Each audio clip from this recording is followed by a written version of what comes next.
நான் முருகனையே நேரில் பார்த்த மாதிரி ஃபீல் பண்ணுறேன். முருகனோட அவதாரம் தான் மோடிஜியும். மோடிஜி பேர் நரேந்திர மோகன்தாஸ் மோடிஜி. விவேகானந்தரோட பேர் வச்சிருக்காரு. நம்ம விவேகானந்தர் எவ்வளோ பெரிய ஆளுன்றது இங்கே இருக்க அத்தனை பேருக்கும் தெரியும். அந்த மகனோட பவர் அப்படியே மோடிஜிக்கு வந்திருக்கு. திருப்பரங்குன்றன்றது முருகப்பெருமானும் முதல் படை வீடு. முருகப்பெருமானோட முதல் படை வீடு. முருகப்பெருமானத்தை தரிசிக்க முதல் படை வீடுக்கு வர்றதுல எந்த ஒரு தப்பும் இல்லை. அதை தடுக்க யாருக்கும் உரிமை இல்லை. யார் தடுத்தாலும் முருகனை நான் கூட்டிட்டு வருவேன்.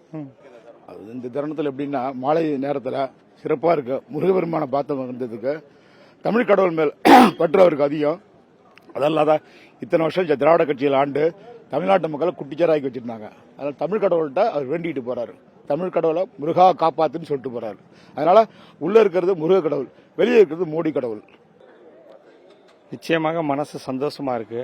நம்ம திருப்பரங்குன்றத்திற்கு ஐயா மோடி அவங்க வந்திருக்கிறது ரொம்ப மகிழ்ச்சியை தருதுங்க.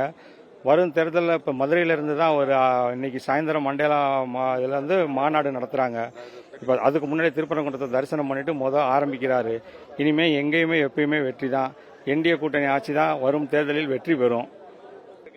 நிச்சயமாக வெற்றி மேல் வெற்றி தான் கிடைக்கும் அவருக்கு. ஆனா என்ன ஒரு சின்ன குறைனா ஐயா வர்றத தூரத்துல இருந்து பார்க்க கூட வராம இது வரைக்கும் இந்த திருப்பரங்குன்றத்தை அந்த திரை போட்டு ஐயா பார்க்க முடியாத அளவுக்கு மறைச்சு வச்சிருக்காங்க. பாதுகாப்புன்னு இருக்கு, இருந்தாலும் மக்களுடைய வேதனை அவங்க சொல்றாங்க. அவங்க கருத்தா சொல்றாங்க. அது நம்ம சனாதனத்துக்கு கிடைத்தான வெற்றி. அது நம்ம சனாதனத்தை யாரும் அழிக்கணும்னு பாக்குறாங்க. நம்மளுடைய சனாதனத்தை யாராலையும் அழிக்கவே முடியாதுங்க.